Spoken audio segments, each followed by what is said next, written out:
All right, so let's stay with developments in KwaZulu-Natal. Some residents in the province have been battling to access clean, safe drinking water. At the same time, other areas have been severely impacted by electricity cuts, of course, as infrastructure remains damaged in some parts.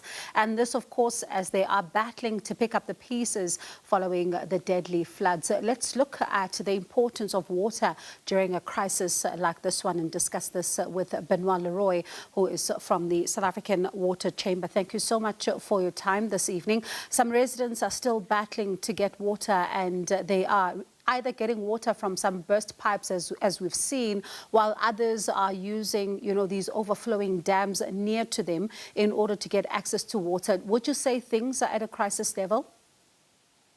Evening, Bogumi and the viewers. Yes, they are at a crisis level, and we need water. We just can't go without it. So it's very important to try and get that water as fit as possible, for human and animal consumption. So that's absolutely key, because I know a lot of tankers aren't able to get to a lot of areas purely because it's not because the tankers aren't available, it's because the roads have been washed away.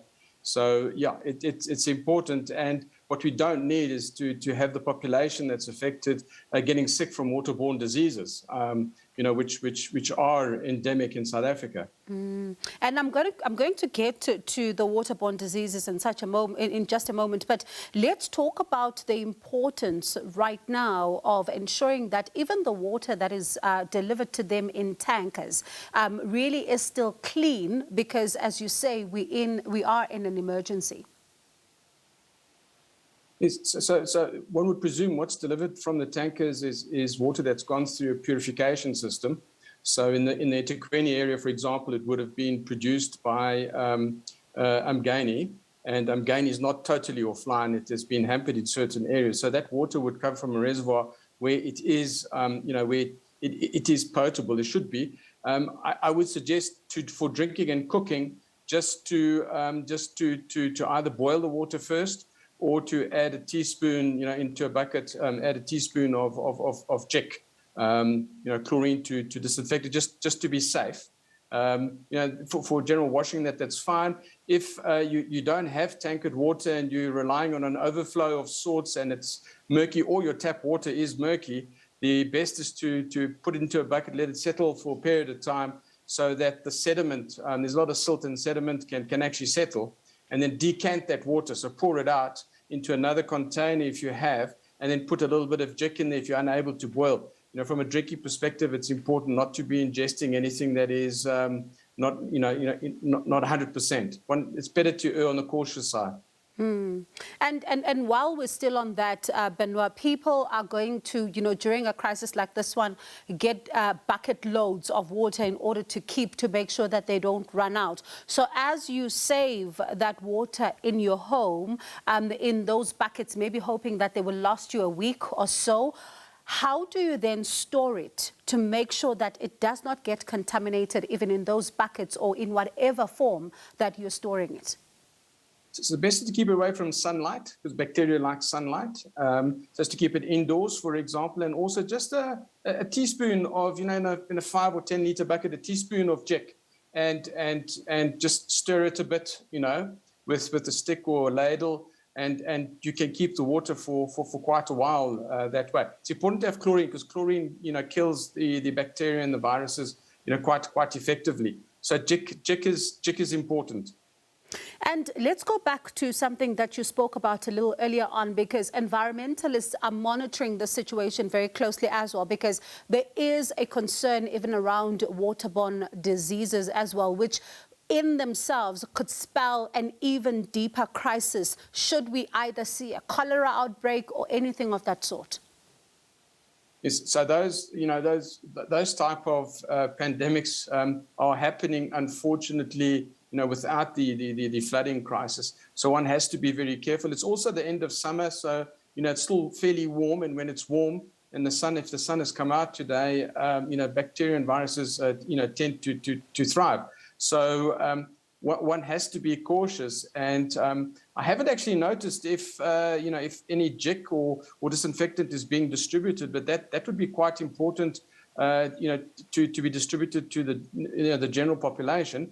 There doesn't seem to be any reports of any waterborne diseases at the moment. So it does sound like we're on top of that, in this miserable situation, that we're not generating another chronic issue.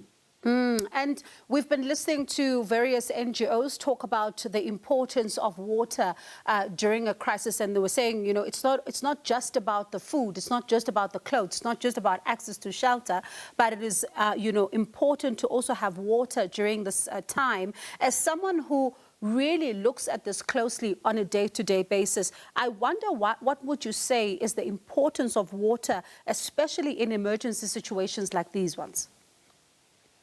We have to keep hydrated, and I think a lot of people have lost everything they have. A lot of people are under stress and duress, so it's important to keep yourself well hydrated.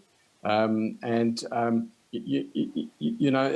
the source of the water has to be, whether be it for cooking or for drinking. We must keep ourselves, and I think the number is between 1 and 2 liters a day. So, but also don't put too much chlorine in there because it doesn't taste too nice. It can give you a little bit of a tummy ache, but it's really important to stay hydrated, and it's not easy. And I think a lot of people are trying to recover their lost possessions, trying to help others and the likes. And so, we're using water.